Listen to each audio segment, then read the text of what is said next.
Okay, guys, let's talk about your story for the week and what you need to know and what you need to read. Here we go. So here's all of our words to know. Number 1 is two. Two lizards are sitting on the rock. Number 2, into. The bird flew into the big cactus.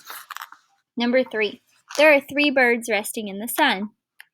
Number 4, the desert starts to cool down at sunset. That starts. Number 5 is over. A hawk flew over the tall rocks. Number 6 is 4. All 4 legs of this fox are strong. Number 7 is 5. This desert flower has 5 red spots. Number 6, watch. The rabbits watch and listen for danger. All right, so we're going to talk about citizenship in this book as well. So when we read The Big Race, think about rules and the different ways the animals race. Then I want you to think about what rules you follow at school. What rules do you follow at home? You can write your answers or talk with your answers about your mom and dad or grandma and grandpa and talk about rules and why we have them and why we have to follow them. So here we go, The Big Race by Pam Munoz Ryan.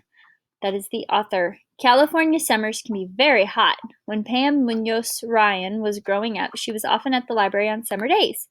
That's because the library was one of the few places nearby with air conditioning. And here's the illustrator, Viviana Garofoli. Viviana Garofoli and her family make their home in the country of Argentina. Sophie's Trophy and My Big Rig are 2 of the books she has illustrated. So think about why it's important to have rules, and we're going to read our story. So we have a cake. It says, win the big race, win this big cake. Today is the big race. I like cake, said Red Lizard. I will run in that race. Okay, so I'm going to stop right here. You guys remember quotation marks are there when a character's voice turns on. So this is right where Red Lizard's voice turned on, and that's where it turned off. Red Lizard gets to the race. 4 animals will run with him. Cottontail is not late. She will run in lane 1. Rat naps in the shade. She will run in lane 2. Snake takes his spot in lane 3. Roadrunner stands in lane 4. He waves to his pals. Red Lizard is in lane 5. The animals bend and hop. That means they're getting ready to run that race. They're stretching and getting ready. The flag is down and the race starts. Many animals watch and clap. And the tortoise is starting the race. He says, get set to go. Cottontail does not get far. Look, Cottontail's chasing a butterfly. Rat falls into the hay. Uh-oh. Snake stops and chases bugs. Roadrunner trips over a rake. Who will win? It's Red Lizard who wins. Hip, hip, hooray! Watch me eat this cake, he yells. Red Lizard looks at his big cake. What do you think he's going to do with his big cake? Red Lizard looks at his pals. His pals like cake too. What will Red Lizard do now? Red Lizard gets 5 plates. He gets cake for his pals too. Hip, hip, hooray for Red Lizard! That was how the story ended. They all got cake. He was a nice guy for sharing, wasn't he? He was nice to his friends. All right, so that's your story that you need to read every day on your own, not just listen to Miss Thompson read it. And then this is what goes with your story, rules and laws. So this is where we always like to talk to the kids about why we have rules and why we have laws. So rules are things that your family makes, or like you get, that gets made for you in a classroom or some other place where you go.